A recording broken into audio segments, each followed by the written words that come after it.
আপনি কি শিখতে চান তওবা কিভাবে করে?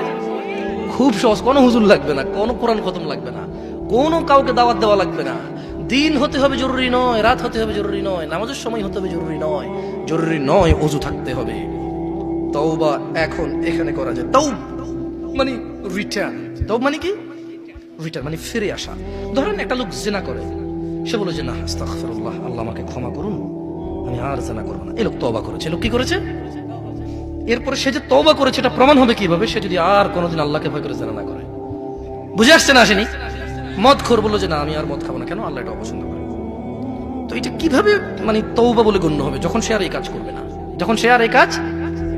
তো শোনো, তোমার রব তোমাকে বলছে ইল্লা মান তাব, তবে যে তওবা করে, ওয়া আমানা ওয়া আমিলা সলিহা, অপরাধ থেকে ফিরে এসে ভালো কাজ কর্ম করে, ফাউলাইকা ইউবাদদিরুল্লাহ, ইয়া আল্লাহ লা ইলাহা ইল্লা আনতা, লা ইলাহা ইল্লাল্লাহ। দেখেন কি রব পেয়েছেন, বেদুয়ার মহিলার পুরুষ।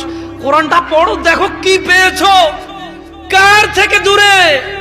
মা গররাকা বিরাব্বিকাল কারীম ইয়া নাস, কিসে তোমার এত দয়ালু রব থেকে তোমাকে দূরে রেখেছে? কি তোমার রবের দয়া দেখবে? বলছেন যে ফাউলাইকা ইউবাদদিরুল্লাহু সাইয়্যাতিহিম হাসানাত, বলছেন যে আল্লাহ তোমার অপরাধকে নেকিতে পরিবর্তন করে দেবে। তোমার জিনা এটা নাকি নেকি হয়ে যাবে, তোমার মদ এটা নাকি নেকি হয়ে যাবে, তোমার অন্যায় অপরাধ এটা নাকি সওয়াব হয়ে যাবে। তোমাকে একটা উদাহরণ দিই। আসলে মাশাআল্লাহ এখানে বেশ পয়সাওয়ালা মানুষজনের আড্ডা, এখানে ঠিক আছে টাকা পয়সার উদাহরণ দিলে। ধরে নেন রাসেল সাহেবের কাছে টাকার অভাব নাই মোটামুটি, তো আমাকে উনি খুব পছন্দ করবেন বলেছে যে এই পথে যদি তুমি চলো জামশেদ, আমি তোমাকে খুব ভালোবাসবো, আমার খুব পছন্দ এই পথে চলা। তো ধরে নেন আমি বিপথে চলি, উনি আমাকে পছন্দ করে, কেন জানি হইতে পারে না। কিছু মানুষকে এমনি ভালোবাসে না, অনেকে জিজ্ঞেস করে তুই কি পাইছিস বেটা, এটা তো নষ্ট, ঠিক না? ঠিক কিনা? তো এখন যার হৃদয়ে আল্লাহ যার জন্য ভালোবাসা দেয়।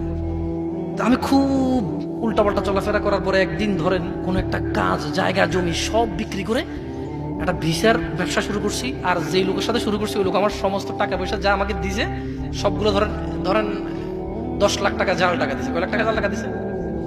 10 লাখ। আচ্ছা, এখন আমি খুব লজ্জিত। এবার ধরেন রাসেল সাহেব যাচ্ছে এদিক দিয়ে, আমি খুব মানে আগে যেরকম আমি ডোন্ট কেয়ার, কি care, don't care who is Russell সাহেব। হঠাৎ করে রাসেল সাহেব উনি তো আমাকে ভালোবাসেন নিঃস্বার্থ ভাবে। কিভাবে?